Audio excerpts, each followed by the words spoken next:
आज हम कर्मा बाई की कथा लेते हैं, ठीक है। हंसा दीदी कब आएंगे वापस जगन्नाथ जी? 10 तिथि को, एकादशी से एक दिन पहले फिर सो जाएंगे ना एकादशी से, यानी 16 को आएंगे ना। 7 को उन्होंने स्टार्ट की थी अपनी यात्रा, रथ यात्रा। तो 7 से 17 10 दिन हो गए। एक दो तिथि को स्टार्ट हुई थी। हाँ, और भगवान के लेकिन मर्जी होती है भगवान का। वापस आएंगे और एकादशी से देव शयनी, हाँ भगवान देव सो जाएंगे इस बार जो एकादशी आएगी। हाँ, और भगवान का रथ कई दफ़ा ऐसा होता है ना कि भगवान अपनी इच्छा होती है तो भगवान वहीं पे अटक जाता है, चलता भी नहीं है। चाहे कितना ही कोई धक्का मार ले, कोई कितने ही हाथी घोड़े बुला लो, लेकिन वो हिलेगा नहीं। कई दफ़ा भक्तों के दर्शन के लिए भगवान ऐसे करते हैं, कई बार ऐसे होता है। कभी कभी एक दिन में पहुंचा था, कई कई 10 दिन तक भगवान का दर्शन नहीं पहुंचता, कई बार 2 दिन तक नहीं पहुंचता। ऐसे बहुत सारी कथाएं आई हैं ऐसी। ठीक है, तो आज मैं कर्मा बाई की कथा लेती हूँ। तो जगन्नाथपुरी में एक बार एक लेडी होती है, उनका नाम होता है कर्मा बाई। चलो कैमरा खोलते हैं। हाँ, जगन्नाथपुरी धाम में एक बूढ़ी अम्मा रहती थी। काफ़ी पुरानी बात है ये, काफ़ी पुराने टाइम की बात है। तो उनका नाम था कर्मा बाई। तो वो हमेशा खिचड़ी प्रसाद बनाया करती थी। तो जगन्नाथ भगवान जो होते थे, जगन्नाथ भगवान की अनन्य भक्त थी और वो उनका वात्सल्य भाव में सेवा करती थी। वात्सल्य यानी माता वाला भाव होता था। तो वो हमेशा खिचड़ी सुबह सुबह बनाती थी। कुछ ज़्यादा बनाना नहीं आता था तो खिचड़ी बनाती थी। तो हमेशा जगन्नाथ भगवान साक्षात रूप में प्रकट होकर के उनके घर पे आते थे और उनको खिचड़ी का भोग ले खाते थे वो हमेशा। तो ऐसे ही वो हमेशा भोग लगाया करती थी। लेकिन वो बहुत ही भोली जो लेडी थी, बहुत ही भोली अम्मा थी। तो वो क्या करती थी, बिना नहाए धोए उठते से ही जगन्नाथ जी के लिए वो खिचड़ी चढ़ा देती थी।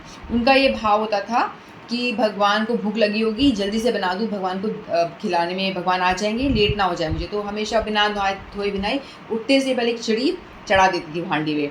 तो एक बार क्या होता है, वो ऐसी ही बैठी होती है, जगन्नाथ जी की खिचड़ी बना रही होती है, लेकिन बैठे बैठे वो इतना प्रेम करती थी जगन्नाथ जी से, हमेशा उनके भाव में जगन्नाथ जी ही विराजमान होते थे, हमेशा उनके भाव में रहते। तो ऐसी उनकी लीलाओं का दर्शन करती जा रही थी। ऐसे सोचते सोचते भगवान को ध्यान में मतलब भगवान आ जाते हैं, समाधि सी लग जाती है और दातुन कर रही हो, दातुन करते करते ऐसे, और वो समाधि में चली जाती हैं।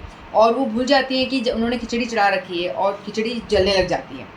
तो खिचड़ी जब जलने लग जाती हैं तो अम्मा जो होती है, उनके कर्मा बाई जिनका नाम होता है, तो कर्मा बाई क्या करती है, जाती हैं और उनका ध्यान था कि खिचड़ी मेरी अच्छे से बन जाए, क्योंकि भगवान को भोग लगाना है, तो खिचड़ी मेरी ठीक से बन जाए।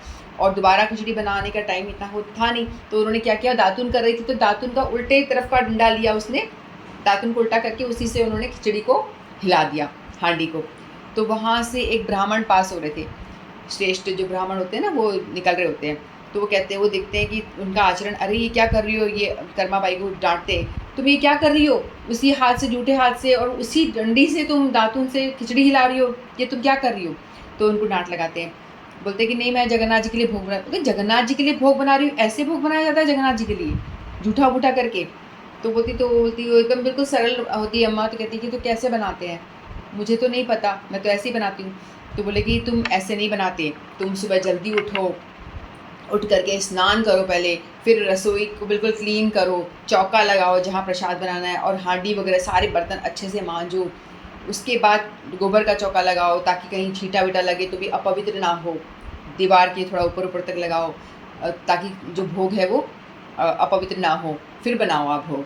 तो कर्मा बाई कहती ठीक है, आप मुझे ज्ञान दे रहे हो तो मैं ऐसे ही करूँगी। नेक्स्ट डे वो बेचारी काफ़ी एज्ड बूढ़ी होती हैं, तो उनको टाइम लग जाता है नहाने धोने में, सारा काम करने में।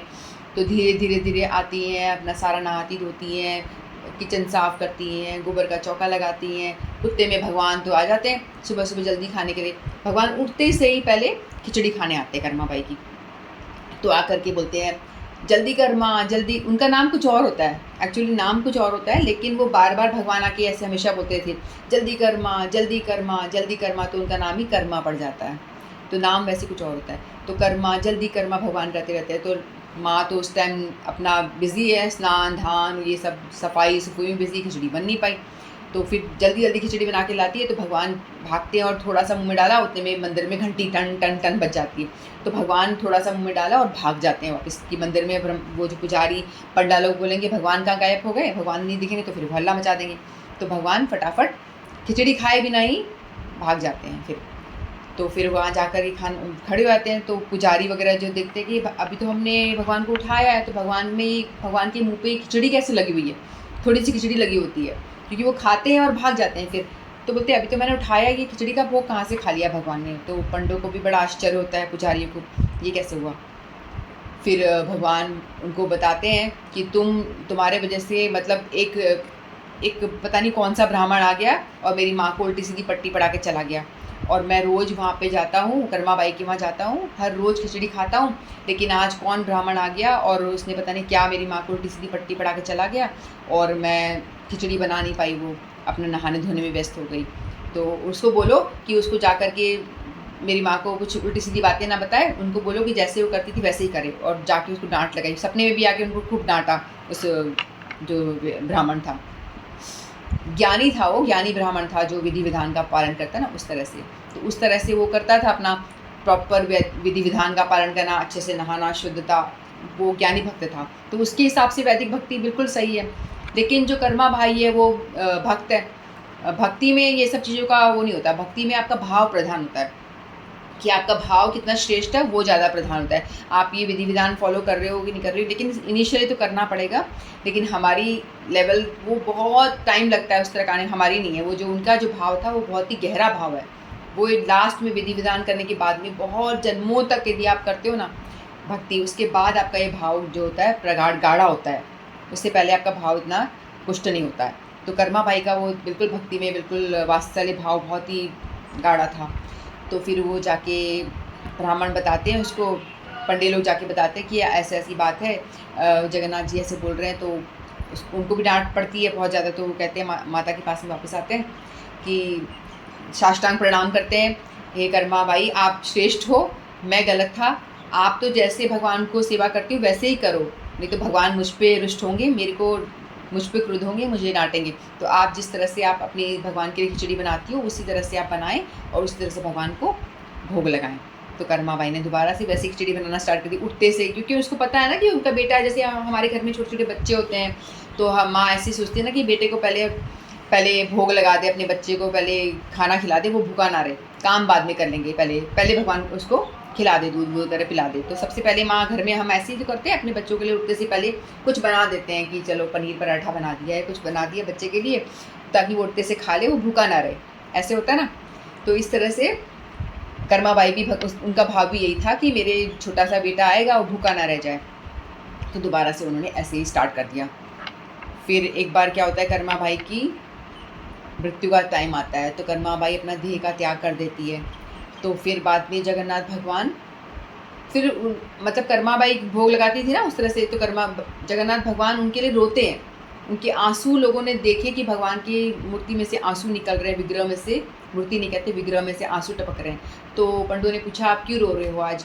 तो भगवान ना वार्तालाप करते हैं अपने पंडों से, या सपने के जरिए, या पुरानी बात है, पहले तो भगवान ऐसे साक्षात भी बातें करा करते थे। तो उन्होंने बोला आज मेरी माँ इस लोक को छोड़ के चली गई है। तो भगवान रो रहे थे, तो बोल रहे आप तुम क्यों रो रहे हो, तुम ही तो हो सबको मारने वाले, सबको जिंदा रखने वाले, तुम ही तो हो। बोलता है हाँ हूँ तो मैं ही, लेकिन मेरी माँ काफ़ी वृद्ध हो चुकी थी और मुझसे उनका कष्ट देखा नहीं जा रहा था, वो हाथ पैर उनके ठीक से काम नहीं कर रहे थे, काफ़ी बूढ़ी थी। तो मुझे लगा कि मैं उनको अपने लोक ले लूँ, अपने लोक में लेके चला जाऊँ, ताकि वो आराम से मेरे साथ में वहाँ उस लोक में रहे, मेरे सानिध्य में रहे। लेकिन इस लोक में अब मुझे कौन खिचड़ी खिलाएगा, इसलिए मैं रो रहा हूँ कि इस लोक में मुझे उनके दर्शन नहीं होंगे, तो मैं इसलिए मुझे बहुत दुख हो रहा है, मुझे खिचड़ी कौन खिलाएगा। अब कर्मा बाई की खिचड़ी मुझे नहीं मिलेगी अब से, और मैं मेरी माँ के घर रोज जाता था, अब कैसे जाऊँगा। तो भगवान दुख बनाते हैं उनके निधन का, और दुखी होते हैं और रोते हैं, भगवान साक्षात भगवान रोते हैं।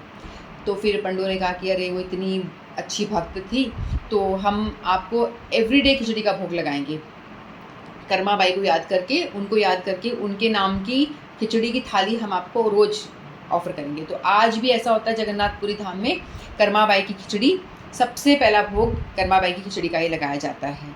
तो इस तरह से भगवान की बहुत ही शुद्ध भक्त हुई थी, जिनके नाम से खिचड़ी का भोग आज भी लग रहा है, जिनके लिए भगवान ने स्वयं आंसू बहाए थे। तो कर्मा बाई की जय, भक्त वत्सल भगवान की जय, श्रीमद् भगवत गीता की जय, आप सभी भक्तों की जय। यही कर्मा बाई होंगी जिनका पहले वो था थाली भर कर लाई। आई थिंक कर्मा बाई है, तो यही वाली बाई। नहीं वो अलग है, वो जाट की बेटी, वो छोटी से 6 साल की बच्ची के है ये भजन। हाँ ना, मुझे भी ऐसा लगा शायद अलग है, लेकिन कई जगह ना लोग जोड़ देते हैं इसको, ये कर्मा बाई वो एक ही है, कर्मा बाई है ना, मुझे भी ये लगता है शायद एक ही है। वो ये जगन्नाथपुरी में आई थी। नहीं, ये एक ही कर्मा बाई है।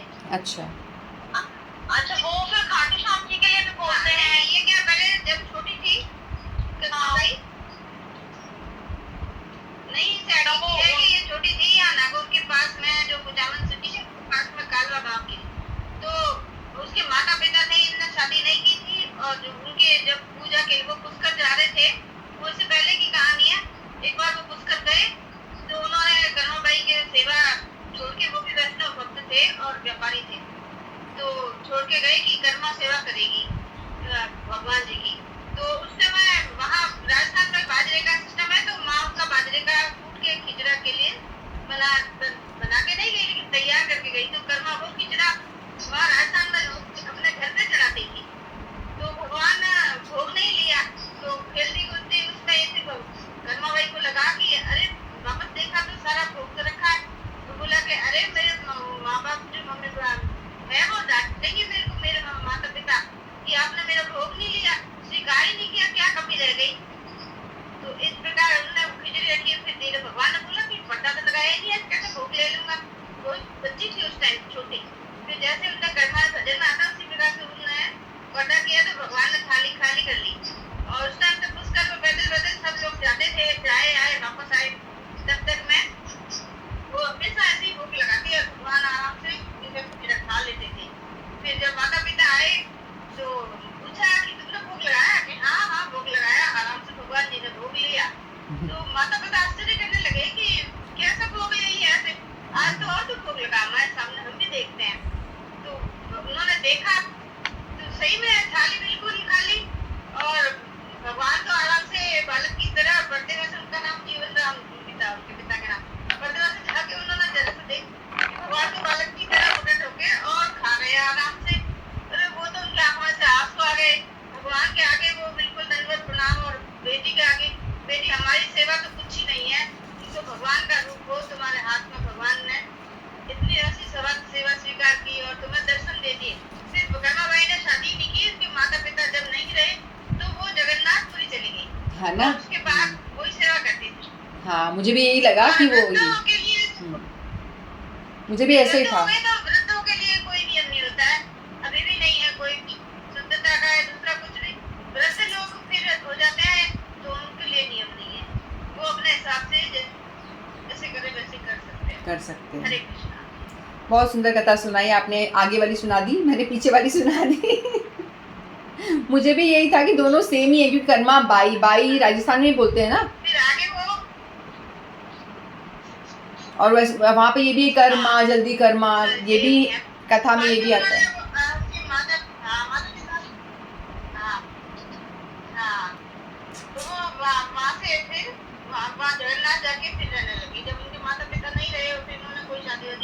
अच्छा जगन्नाथ जी में जाके रहने की, फिर वहाँ वो खिचड़ी, वहाँ चावल चलता है, हाँ डेली वो वही खिचड़ी बोलते हैं।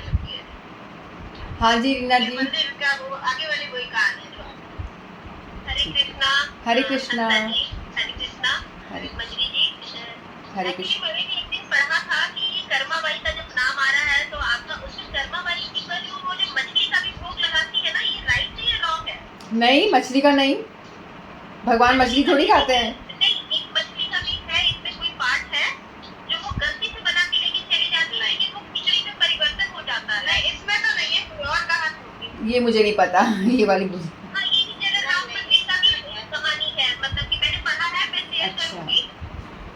अच्छा, लेकिन भगवान मछली होगा पता नहीं, लेकिन मुझे नहीं पता ये मछली वाला, क्योंकि वो गलती से लेके बना के जाती है। ओके। वो लेकिन वो ये क्या कहता है, लेकिन ये हैं उनको, विष्णु जी जो है वो उसको मतलब कि अपने चेंज कर देते हैं अपने आप से।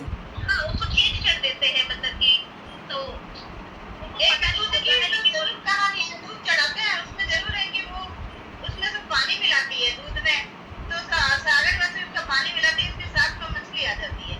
एक कहानी है तो जरूर वो भगवान को अर्पण करते हैं, जल्दी ले जाके उस दिन उसमें मछली होती है, पुजारी देख लेते हैं उसको, राइट वो दूध नहीं लेते हैं। हाँ तो यही कथा होगी ये फिर, कहानी है। यही होगी। फिर भगवान जी कहते हैं कि मेरे प्रिय भगत है वो, फिर से उसका दूध जाने लग जाता है। हाँ जी हाँ जी हाँ जी। चलो हम तो भगवान को याद कर रहे हैं, बस भगवान की कथा सुना अब के वो जगन्नाथ पानी जी से को। वैसे कि बालक है, उनको जो दूध है वो बचेगा नहीं, इस कारण से वो उसको पानी मिला देते थे। हम्म, हाँ जी हाँ जी हाँ जी, हम्म, ऐसे कहानी है। यही कथा हरे होगी। कृष्ण।